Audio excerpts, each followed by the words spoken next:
जिन्होंने हमें करोड़ों लाखों करोड़ों अधिकार दिलाने वाले हमारे बाबा साहब, जिनको मैं नमन करती हूँ, संविधान निर्माता। और मैं शिक्षा की देवी माता सावित्रीबाई फुले जी को नमन करती हूँ, जिन्होंने हम सभी महिलाओं को पढ़ने का अवसर दिया। और हमारे राष्ट्रपिता ज्योतिबा फुले जी को मैं नमन करती हूँ, जिन्होंने हमारी सभी माताओं बहनों के लिए पहला स्कूल खोला। और सर्व समाज में जन्मे सभी महापुरुषों को मैं नमन करती हूँ, और मंच पर उपस्थित सभी अतिथिगणों को मैं नमन करती हूँ। और हमारे राजनीतिक गुरु माननीय बाबू सिंह कुशवाहा जी को भी मैं नमन करती हूँ। और आप सभी लोगों को, पिता तुल्य बुजुर्ग भाई और माताएं बहनें, सभी को मैं नमन करती हूँ।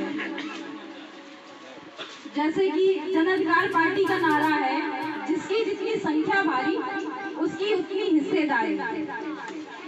जन अधिकार पार्टी चाहती है कि जातिगत जनगणना हो, ताकि संख्या के आधार पर सभी को उनकी भागीदारी मिल सके, हिस्सेदारी मिल सके। तो आप सभी लोगों को पहले मैं जातिगत जनगणना का मतलब समझाना चाहती हूँ। सबसे पहले मैं उदाहरण के रूप में समझाऊंगी सरल भाषा में, जिससे आपको आसानी से समझ में आ जाए।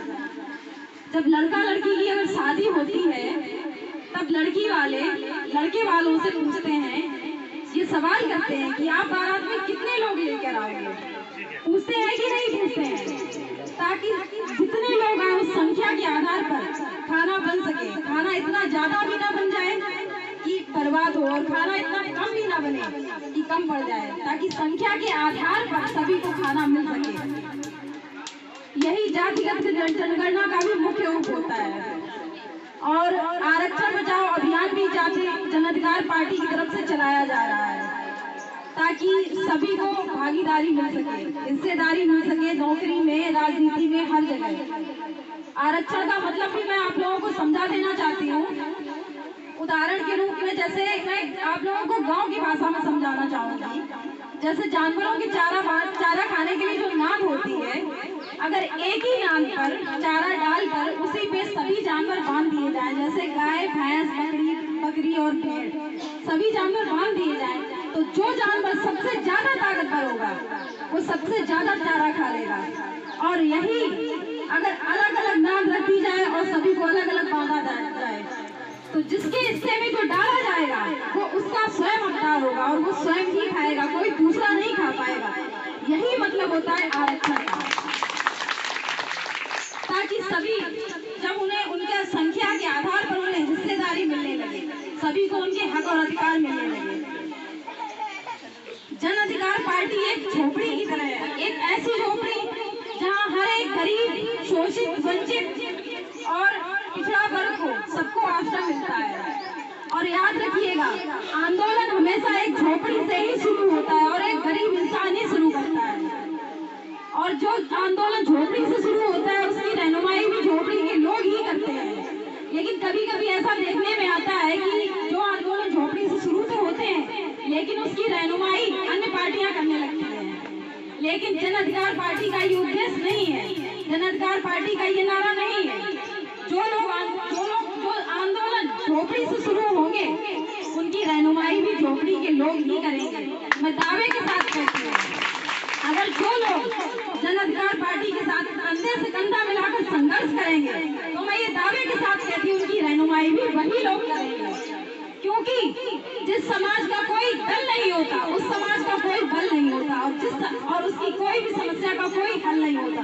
और जिस समाज का कोई दल होता है उस समाज का बल होता है, और उसकी हर समस्या का हल होता है। यही है हमारे बाबू सिंह कुशवाहा जी की रणनीति और उनकी नीति, उनका उद्देश्य। किसी के भी संघर्षों को भुलाया नहीं जाएगा, क्योंकि अगर शेर के साथ रहोगे तो संघर्ष करना सीखोगे, और अगर गधे के साथ रहोगे तो जीवन में हालातों के आगे झुकना ही सीखोगे। इसीलिए हमारे महापुरुषों ने सबसे अधिक शिक्षा पर ही जोर दिया है।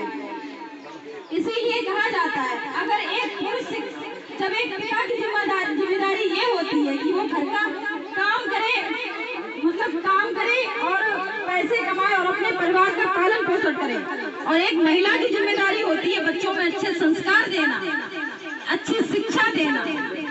इसीलिए बाबा साहब, और इसीलिए एक पुरुष जब शिक्षित होता है तो केवल एक ही व्यक्ति शिक्षित होता है, और जब एक महिला शिक्षित होती है तो 3 पीढ़ियां शिक्षित होती है। ये बात सही है या नहीं है?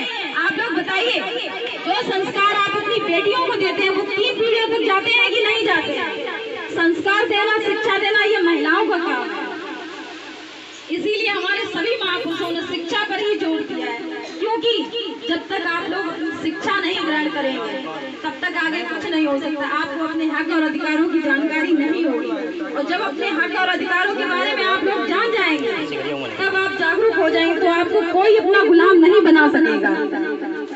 इसीलिए बाबा साहब ने कहा है, एक गुलाम स्त्री एक गुलाम बच्चे को ही जन्म देती है, और जब बच्चे गुलाम होते हैं तो परिवार गुलाम होता है, परिवार गुलाम होता है तो समाज गुलाम होता है, और समाज गुलाम होता है तो एक राष्ट्र गुलाम होता है।